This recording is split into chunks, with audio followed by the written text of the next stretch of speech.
ये रचना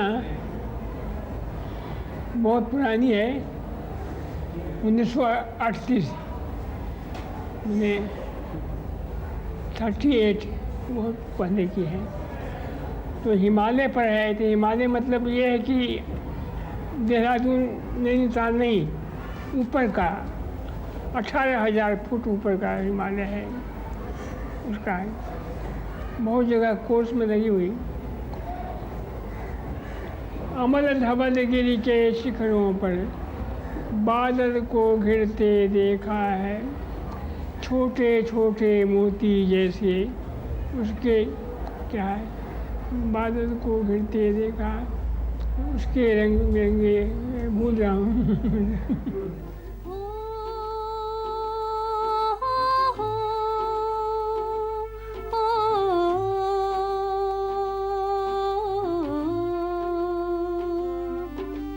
अमल धवल गिर के शिखरों पर बादल को घिरते देखा है, छोटे छोटे मोती जैसे उसके शीतल तुहिन कणों को, बादल को घिरते देखा है। मान सरोवर के उन स्वर्ण कमलों पर गिरते देखा है, बादल को घिरते देखा है, बादल को घिरते देखा है।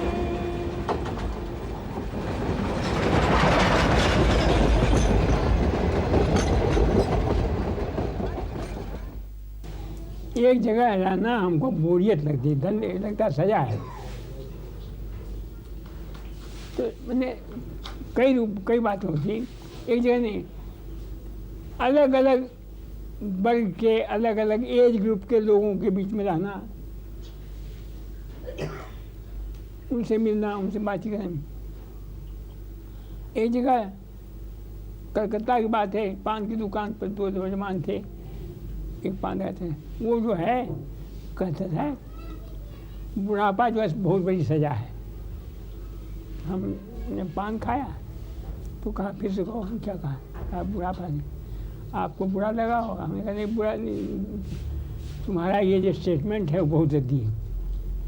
बुढ़ापा सबके लिए, बुढ़ापा काटे नहीं कटता है, ये नहीं मैं मानता हूँ। बुढ़ापा अगर उसको, बुढ़ापा को गुजारने की तदबीर आपके पास हो तो अब नहीं है। लेकिन अब हाय भगवान तो करते रहें तो कल मरूँ तो आज अभी मर जाऊँ।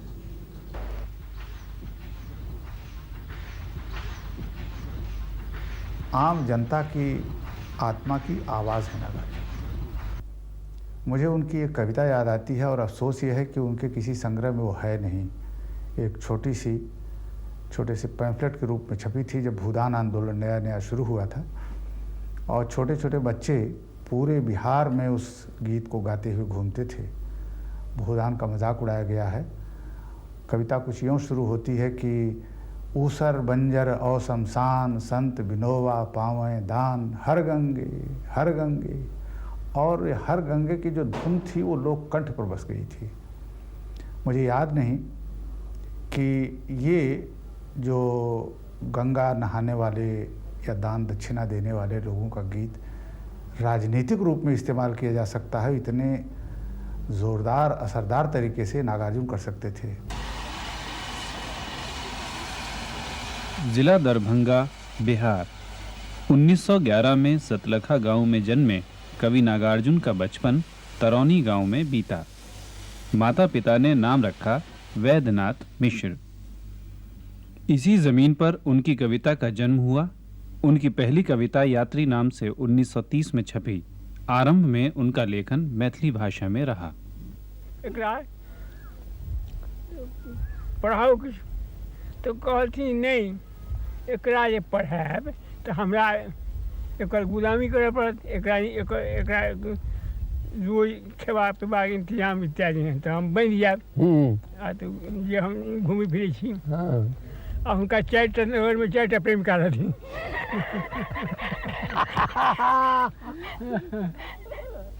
एक कहावत है जो साथे साथे गैया चराए कृष्णा हो गए गोसैया, वही कहावत हमको हो रहा है। हम यहीं रह गए, वो घूम करके समूचा देश विदेश समूचा नाम कर लिया, इससे तो बहुत अपार आनंद होता है।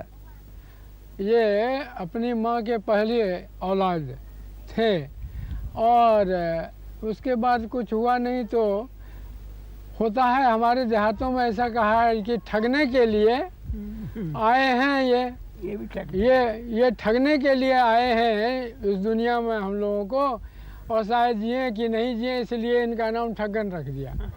ठक्कन माने ठगने वाला, शायद यही कारण है कि इनका नाम ठक्कन बचपन का रह गया। जैसे उगड़ी जी का नाम बेचन था।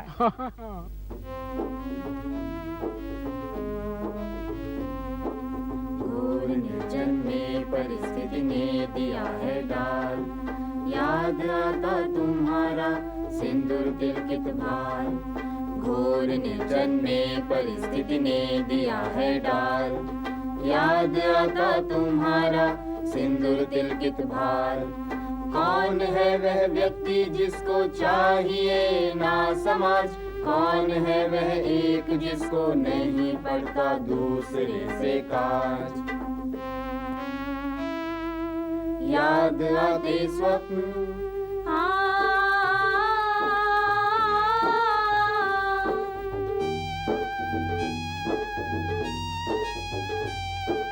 याद आते स्वप्न जिनकी स्नेह से भीगी अमृतमय आँख। स्मृति विहंगम की कभी थकने ना देगी पाक। याद आता मुझे अपना वो तरोनी ग्राम, याद आती लीचियाँ वे आम। याद आते मुझे मिथिला के रुचिर भूभाग, याद आते मुझे मिथिला के रुचिर भूभाग। याद आते धाम, याद आते धाम, याद आते धाम। गांव हर जगह आपने भी देखा, पश्चिम यूपी में भी, पहाड़ों पर भी, उत्तराखंड में भी, और ये बिहार को देखें, गांव उजाड़ हो गया है।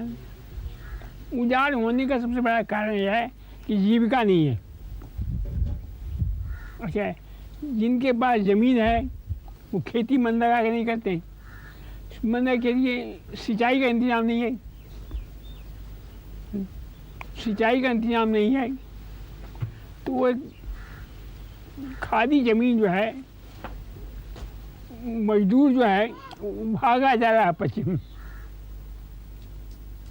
गांव का जो मजदूर वर्ग है, वर्किंग जनरेशन, जो काम करने वाला जो है, वो पश्चिम चला जा है, हावड़ा जा रहा है, बम्बई जा रहा है, आजकल दिल्ली में जा रहा है।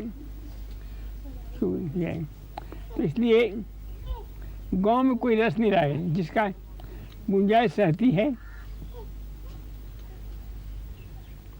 तो गांव में शादी ब्याह में लोग आते हैं, खर्चा करके 2-4 दिन 5 दिन रह के चले जाते हैं। गांव के लोग जो हैं वो पसंद नहीं करते, कहते ये आए हैं बाहर से, चीज़ों को महंगी बना के चले जाएं। तरौनी की संस्कृत पाठशाला में कवि नागार्जुन की प्रारंभिक शिक्षा हुई। उसके बाद वे काशी और कलकत्ता संस्कृत का अध्ययन करने के लिए गए। बौद्ध दर्शन और पाली भाषा के अध्ययन के लिए वे श्रीलंका गए, जहां वे बाकायदा बौद्ध भिक्षुक बन गए और उन्होंने वहां नाम अपनाया नागार्जुन। हम श्रीलंका गए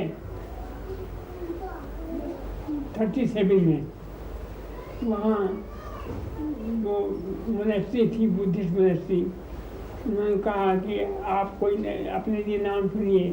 हमने सोचा कि नाम तो बहुत हैं, तो मैंने कहा ये नागार्जुन तो इतिहास के पुरुष हैं, तो इनके कई काम अधूरे हैं, तो उनको मैं पूरा करूँगा, इसीलिए ये नाम रखा। जिनके जीवन का हम पर बहुत असर पड़ा है उसे महापंडित राहुल सांकृत्यायन। तो उन्होंने ये कहा कि उन्होंने ये प्लान बनाया कि इनको श्रीलंका से आकर के तिब्बत में रहना है 2 साल, तिब्बत से यहाँ से आए। लेकिन हमको इस बीच में ये हो गया कि किसानों के नेता स्वामी सजान सरस्वती, उनसे पत्र व्यवहार हुआ। उन्होंने कहा राहुल तुमको भटका रहा है, वो मुर्दों की खोज में लगा रहता है, पुरातत्व माने मुर्दों की खोज। तुम जिंदा, यहाँ तो जिंदा जब लोग हैं, दुखी हैं, हजारों हैं, लाखों हैं, उनके बीच में आगे देखो तो तुमको मोह भंग हो जाएगा। इसलिए आए हम इसी भावना से, लेकिन यहाँ आकर के हमारे लिए हुआ वही आम जनता में काम करना चाहिए। देश की जनता के बहुरंगी जीवन को नागार्जुन ने कोने कोने में झांक कर ही नहीं, मानो छू कर देखा। सिंध से लेकर तिब्बत तक की यात्राएं करते हुए नागार्जुन के कवि मन में यात्री और खोजी एक होते चले गए।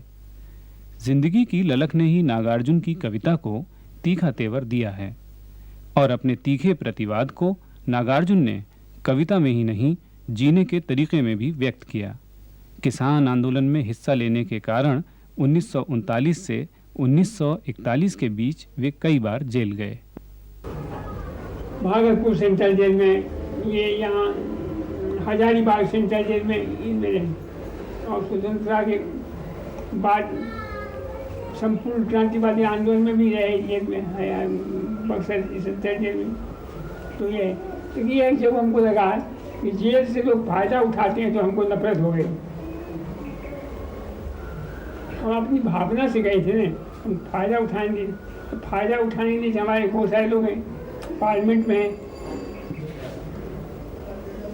राजनीति से तो कई लोग कहते हैं राजनीति से अगर लाभ नहीं उठाया तो तुम बेवकूफ आदमी है। नागार्जुन की कविता जन आंदोलनों की धड़कनों की कविता है। वह जन आंदोलनों की धड़कनों की कविता बनती हुई एक तरह से भारतीय समाज के इतिहास की गवाही देती हुई कविता है। और नागार्जुन की कविता चूँकि जन आंदोलनों को ध्यान में रखती है, इसलिए उसका स्वरूप भी जन आंदोलनों की चिंता के अनुरूप ही बनता है। बाबा ने अपनी एक कविता में कहा है कि जनकवि हूँ मैं, साफ कहूँगा क्यों हकलाऊँ। बल्कि मैं दोनों पंक्तियाँ रखना चाहूँगा। कविता यूँ चलती है, जनता मुझसे पूछ रही है क्या बतलाऊँ, जनकवि हूँ मैं, साफ कहूँगा क्यों हकलाऊँ। जिन कवियों की राजनीतिक दृष्टि में दुविधा होती है, उन्हीं की अभिव्यक्ति और कविता की कला में हकलाहट होती है। कोनो समालोचक एखन तक एहि निष्कर्ष पर नहीं पहुँच सकला अछि जे नागार्जुन जी कोन वादक कवि छथि, हिनका कोन इज्म में कोन वाद में बान्हि कऽ राखल जाय।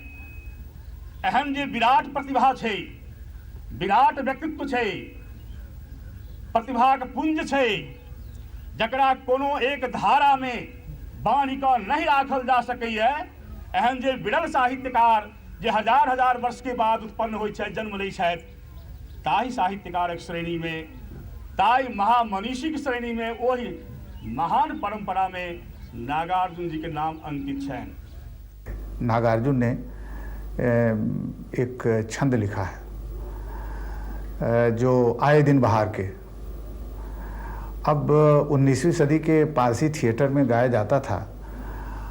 आमतौर से चुनाव आ रहे हैं तो हम आप देखेंगे कि टिकट लेने वालों की भीड़ लगी हुई है, और दिल्ली से टिकट मार के कोई आदमी लौटता है तो कैसी उसकी शक्ल होती है। तो नागार्जुन ने लिखा है कि श्वेत श्याम रत्नार अखियाँ निहार के, आए हैं दिल्ली से एक टिकट मार के, और उसके साथ उन्होंने जोड़ा है, खिले हैं दांत ज्यों दाने अनार के, आए दिन बहार के।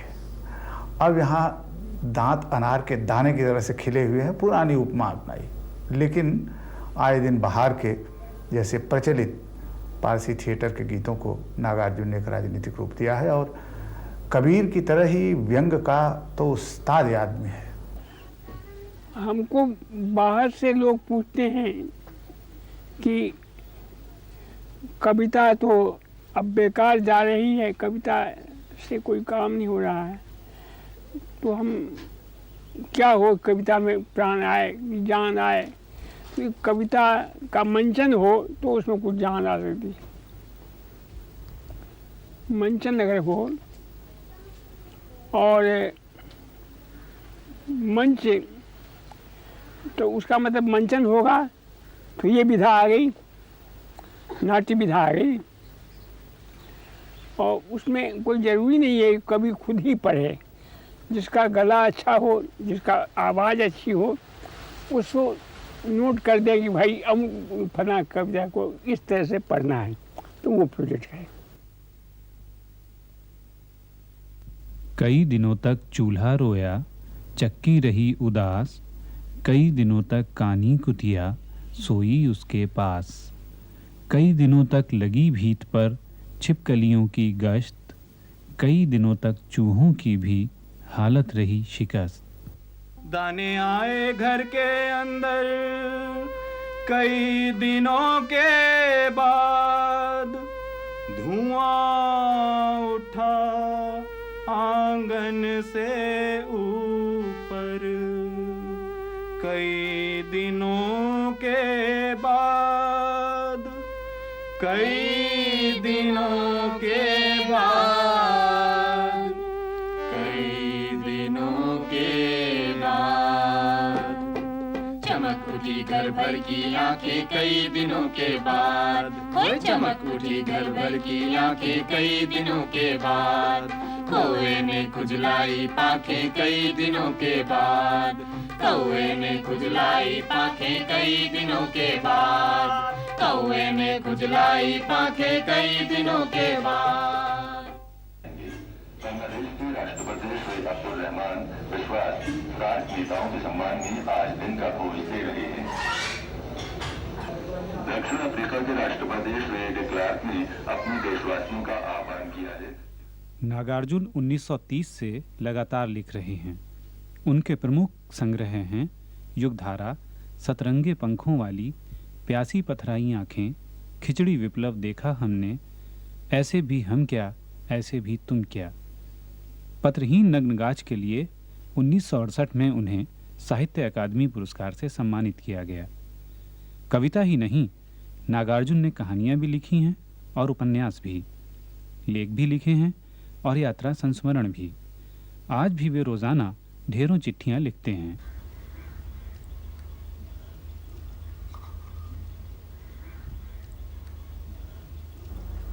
हिंदी में आज नागार्जुन की स्थिति वही है जो किसी ज़माने में नज़ीर अकबराबादी की थी। लोग उन्हें शायर मानने को तैयार ही नहीं थे क्योंकि वो गज़लगो शायर नहीं थे। और तो और वे ककड़ी वाले के लिए कविता लिखते थे, नज़्म कहते थे। जमुना में तैराकी हो रही हो उस पर नज़्म कह रहे हैं। नागार्जुन ने भी ऐसी ही बीहड़ चीज़ों के बारे में जो आमतौर से कविता के विषय ही नहीं होते थे। अब मसलन उन्होंने एक कविता कटहल पर लिखी है। आह खूब बड़ा है कटहल, आह क्या महमह कर रहा है कटहल, आह चारों खाने चित्त पड़ा है कटहल। एक बच्चे की तरह से कटहल के को देखकर जिस तरह से उछल उछल करके बाबा कविता लिख रहे हैं और कह रहे हैं, उनके भीतर इस बुढ़ापे में भी एक अंदर एक मासूम बच्चा बैठा हुआ है।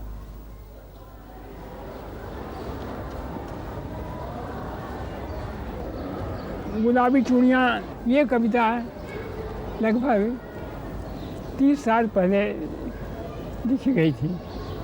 30 साल पहले मध्य प्रदेश में हम यात्रा कर रहे थे। वो ऐसा था कि यहाँ से चले 2-4 दिन रुक करके, तो वो प्राइवेट बस से मतलब है कि ये गुलाबी चूड़ियाँ और नन्ही कलाइयों की, मतलब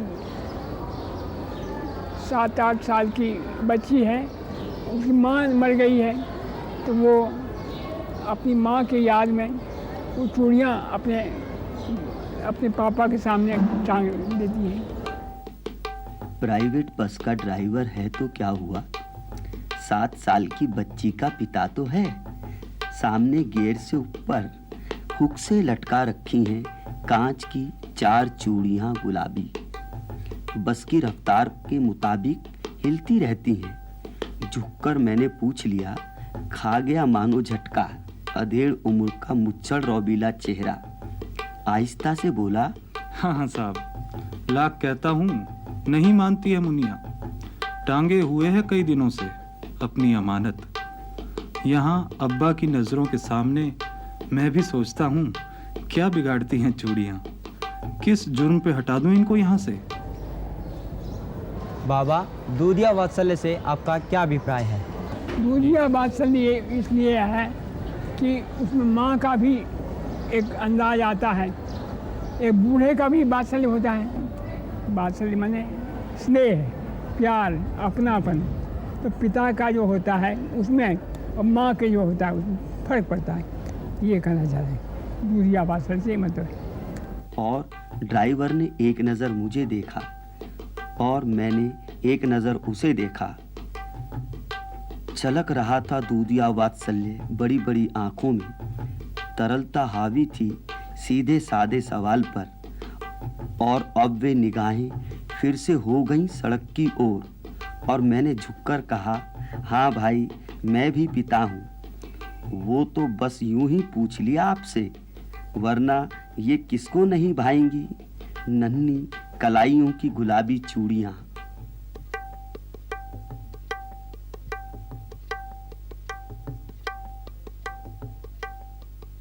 भाई बच्चे पसंद करें, उठ के भाग न जाएं, बैठे रहें वहाँ देखें, तो वो तो अच्छा है। लेकिन यही बच्चों के बारे में सयाने लोग जो सोचते हैं, उनकी परिकल्पना है, वो उस पर ला दी जाती है, वो ठीक नहीं है। इस प्रकार से प्रयोग कुछ है इटली और जापान इन जगहों में हुए हैं, अलग अलग एज ग्रुप के बालकों के लिए, बालिकाओं के लिए। तो अपने यहाँ इसका रिवाज नहीं है, क्योंकि सुपर हिट फिल्मों के लिए जान दे रहे हैं लोग, तो कमाई है उसमें, और कमाई के लिए आवश्यक है कि मूर्खता का उपयोग हो। बचपन में मुझे कभी पिटाई नहीं लगी, और बाबा से, क्योंकि मैं बराबर बीमार रहा हूँ, तो हो सकता ये हो कि बड़ा लड़का बीमार रह रहा है, उसको क्यों ज़्यादा वो कुछ कहा जाए, शारीरिक तकलीफ दी जाए, तो वो नहीं रही, पिटाई नहीं लगी हमारी। तो 8वां क्लास में शायद मैं था संभवतः। तो 8वीं क्लास में जब मैं था, तो एक बार पढ़ने के लिए मैं सवेरे नहीं उठा, एक थप्पड़ मुझे लगी।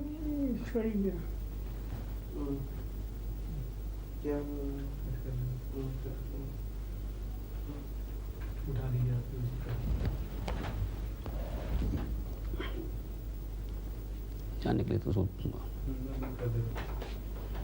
खोल दीजिए उसको आप। उन्हीं दिनों बाबूजी ने मुझसे एक बार कहा था, कभी भी अपनी तुलना ऊपरी वर्ग से मत करो, नीचे देखो, तब समझ में आएगा जीवन क्या है। तुमसे ऊपर वालों की संख्या सीमित है और नीचे वालों की गिनती नहीं कर पाओगे। ऊपर देखने से असंतोष बढ़ेगा, नीचे देखने के लिए राह खोजने में मदद मिलेगी। तुम्हें तो किसी तरह दोनों समय रूखा सूखा खाना मिलता है। अपने आसपास देखो, कितने ऐसे लोग हैं जिन्हें 2-2 दिनों तक अन्न देखने तक को नहीं मिलता है। उसकी क्या दशा रहती है, वे कैसे जीते हैं। और सच मानिए, इन वाक्यों के सहारे अब भी मैं जी रहा हूँ।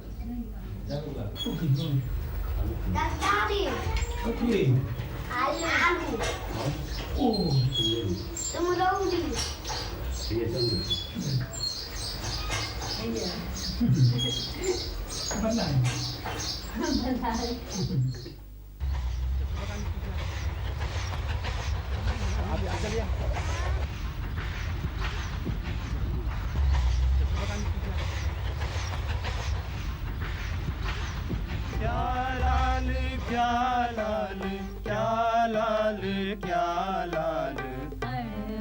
के फूल लाल, आरती के पास लाल, त्रिकोल के फल लाल, ये लाल वो लाल, मेरी रोशनाई लाल, आपकी कलम लाल, इनकी किताब लाल, उनकी है जिल्द लाल। ओ देखो देखो किसी के है गाल लाल, किसी की है आँख लाल, ये लाल वो लाल, ये लाल वो लाल, ये लाल वो लाल, ये लाल वो लाल।